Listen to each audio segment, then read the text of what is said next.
అందరికీ స్వాగతం సుస్వాగతం. ఈరోజు చాలా సరళమైన సులభమైన రుచికరమైన క్యారెట్ చట్నీ నేను మీకు చూపిస్తాను. క్యారెట్ చట్నీ ఏంటి అని అనుకుంటున్నారా? చేయండి, మీరు ట్రై చేయండి. నేను చేస్తాను కదా, ట్రై చేయండి. ఆ తర్వాత నాకు మళ్ళీ కామెంట్స్లో పెట్టండి. అద్భుతంగా ఉంటుంది. ఇడ్లీ, దోశ, చపాతీ అండ్ రైస్ ఏదైనా అనుకోండి, వేడివేడిగా సూపర్గా ఉంటుంది. దీనికి కావాల్సిన ఇంగ్రీడియంట్స్: టొమాటో ముక్కలు, నేను ఒక 3 టొమాటో ముక్కలు తీసుకున్నాను, టొమాటోస్ తీసుకున్నాను. తర్వాత క్యారెట్స్ ఒక ఇంత సైజువి క్యారెట్స్ ఒక 6-7 తీసుకున్నాను అంతే. చిన్న సైజువి ఉన్నాయి కాబట్టి నా దగ్గర అవే తీసుకున్నాను, ఒక 6-7 అంతే. ఇది కరివేపాకు, ఇది కొత్తిమీర, ఇవి వెల్లుల్లిపాయలు, ఇది పచ్చిమిర్చి ఒక 10-12, ఎందుకంటే ఈ మధ్య కారం తక్కువ వస్తుంది కాబట్టి ఇంత కొంచెం, అంటే ఒక చిన్న ఉసిరి గింజంతా చింతపండు, ఎందుకంటే ఈ మధ్య టొమాటోస్ సరిగ్గా రావట్లేదు. ఇలా నార ఉంటే తీసేసుకోవాలి. టొమాటోస్ సరిగ్గా పులుపు లేదు కాబట్టి కాస్త అందులో నేను మరీ పాత చింతపండు యూజ్ చేస్తాను. దీనివల్ల గ్యాస్ట్రిక్ ట్రబుల్ కూడా రాదు అని అంటారు. సో ఇవి మన ఇంగ్రీడియంట్స్. అయిన తర్వాత మనం ఇప్పుడు ఏం చేయాలి, నెక్స్ట్ ప్యాన్ పెట్టుకోవాలి. ఇది పెట్టేసుకొని స్టవ్ వెలిగించి ప్యాన్ పెట్టేసుకొని ఇందులో ఆయిల్ వేసేసుకోవాలి.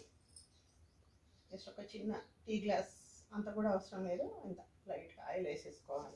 చాలా సింపుల్ అండి. ఇందులో ఒక పల్లీలు, నువ్వులు అలాంటివి ఏం అవసరం లేదు. సింపుల్, నేను ఏవైతే చెప్పానో ఇవే అనమాట. చాలా టేస్టీగా ఉంటుంది ఇది. చూడండి, ఇప్పుడు ఆయిల్ వేడెక్కేంత వరకు మనం వెయిట్ చేద్దాం. ఆయిల్ వేడెక్కిన తర్వాత ఇందులో మనం లైట్గా ఆవాలు వేసుకోవాలి.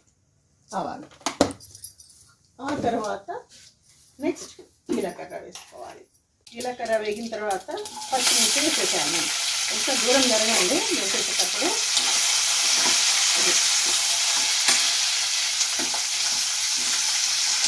ఇలా పచ్చిమిర్చి వేసుకొని కాస్త, ఇందులో ఆనియన్స్ కూడా అవసరం లేదండి, ఓన్లీ పచ్చిమిర్చి అంతే. పచ్చిమిర్చి వెల్లుల్లిపాయలు చక్కగా మంచిగా వేగాలి.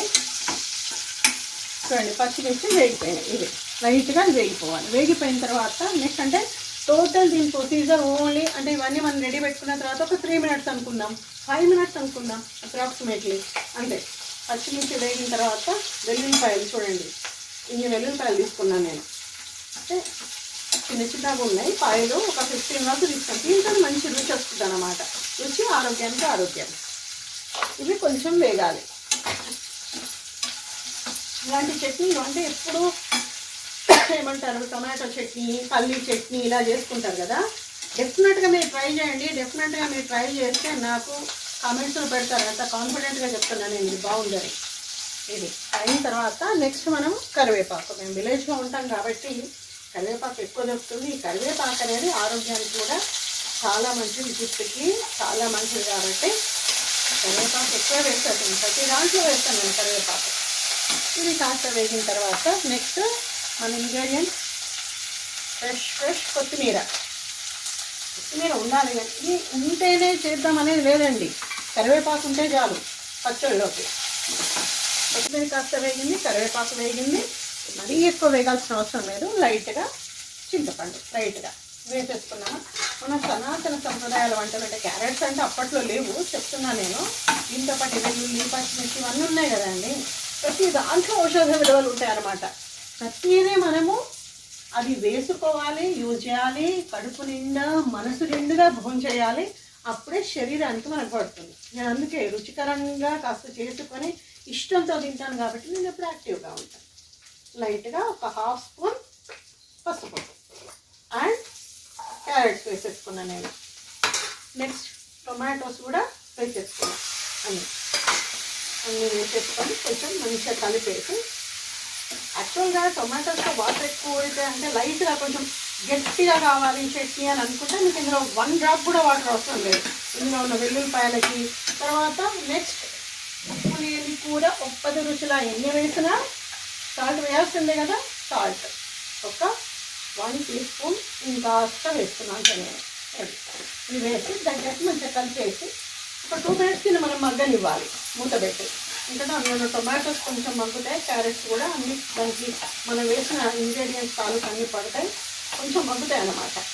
ఇలా వేసేసి ఆ తర్వాత మనం దీనిపైన అన్ని దగ్గర ఉంటే ప్రాబ్లం ఉండదు. ఇలా కనీసం ఒక 2 minutes మనం వీటిని వేగనిద్దాం. 3 minutes నేను పెట్టేశాను. చూడండి, ఇప్పుడే మనం మూత తీసి చూస్తున్నాము.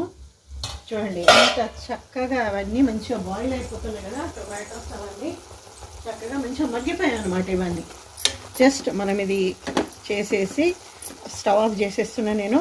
ఇది కాస్త చల్లారిన తర్వాత మిక్సీ పట్టేసుకుంటే కమ్మటి గుమగుమలాడే క్యారెట్ చట్నీ సిద్ధమైపోయినట్టే. సో గ్రైండ్ చేశాను. ఇప్పుడు మనం దీన్ని క్యాప్ తీసేసుకొని మనం చూద్దాము. నేను వేసిన ఇంగ్రీడియంట్స్ అన్నీ క్యారెట్, పచ్చిమిర్చి, టొమాటో, వెల్లుల్లి అండ్ ఆవాలు, జీలకర్ర, మళ్ళీ చెప్తున్నాను కొత్తిమీర, కరివేపాకు, ఇంతే. వీటితో మనకి క్యారెట్ చట్నీ సిద్ధమైపోయింది. తప్పకుండా ఇది ట్రై చేయండి. డెఫినెట్గా దీనికి మంచి కాంప్లిమెంట్స్ వస్తాయని నేను కూడా కాన్ఫిడెంట్గా ఉన్నా. మీరందరూ ఎంకరేజ్ చేస్తే మంచి టేస్టీ ఫుడ్ సింపుల్గా, నాకు తెలిసినంతలో చాలా సింపుల్గా నేను మీకు చేసి చూపిస్తాను. తప్పకుండా ఎంకరేజ్ చేయండి, లైక్ చేయండి, షేర్ చేయండి అండ్ సబ్స్క్రైబ్ చేయండి. అంతవరకు నమస్తే.